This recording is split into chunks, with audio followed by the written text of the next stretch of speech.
Cəbhə xəttində gedən döyüşlərdə şəhid olan polkovnik leytenant Raquf Orucov və müddətdən artıq həqiqi hərbi xidmət hərbi qulluqçusu Murad Məmmədov Sumqayıtda son mənzilə yola salındılar.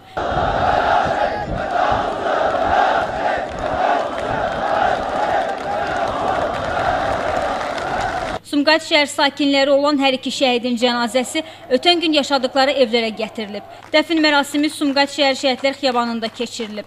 Mərasimdə Sumqayıt şəhər icra hakimiyyətinin başçısı Zakir Fərəcov, millət vəkilləri və ictimaiyyət nümayəndələri iştirak etdilər. Minlərlə şəhər sakini şəhidlərin cənazəsini qarşılamaq üçün küçələrə axışdılar.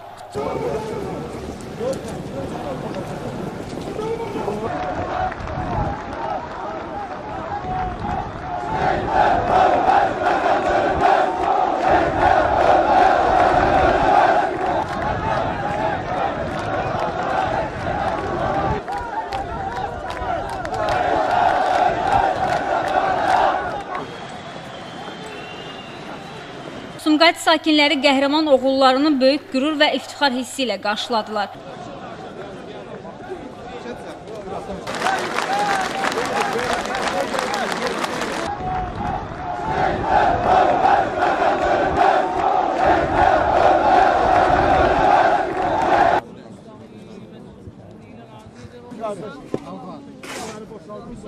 Yaylım atəşi açıldıktan sonra şəhidlərimizin ruhuna dualar oxunub və qəhrəmanlarımız dəfn olunublar.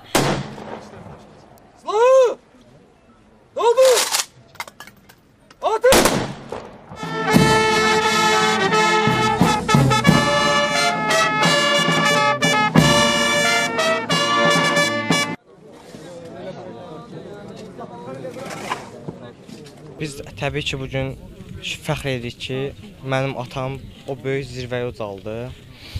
Təbii ki, onu itirdiyimiz üçün hamımız çox məyusuq. Amma həmçində çox fəxr edirik ki, atamız o şəhidlik şərbətindən içəcək. Kaş bütün əsgərlərimiz, bütün müsəlmanlar o zirvəyə qədər uzala bilsin. Torpaqlarımızın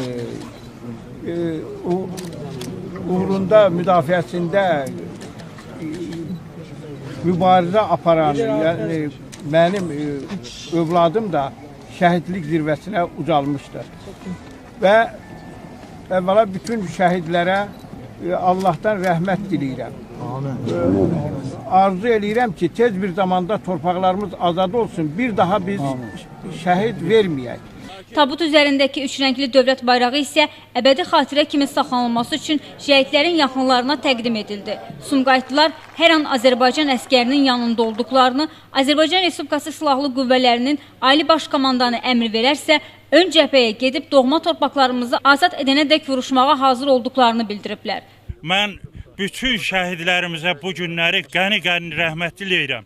Azərbaycan torpağında müdafiə olunmasında Allah bizi qorusun. İlahi özü bizə kömək olsun ki, prezidentimizə can sağlığı versin, ömür uzunluğu versin. Böyük demək, qələbə ilə biz tezliklə bütöv torpaqlarımızı alaq, o şərəfə nail olaq. Mənim nəvəm idi, qeyrətli oğul idi. O yaxşı igid idi. Allah rəhmət eləsin. O torpaqlarımızın uğrunda canım fəda verdi. Bu şəhidliyə zirvəsinə ucaldı. Gülü Əliquliyeva, Elbrus İsmailov, Dünya TV.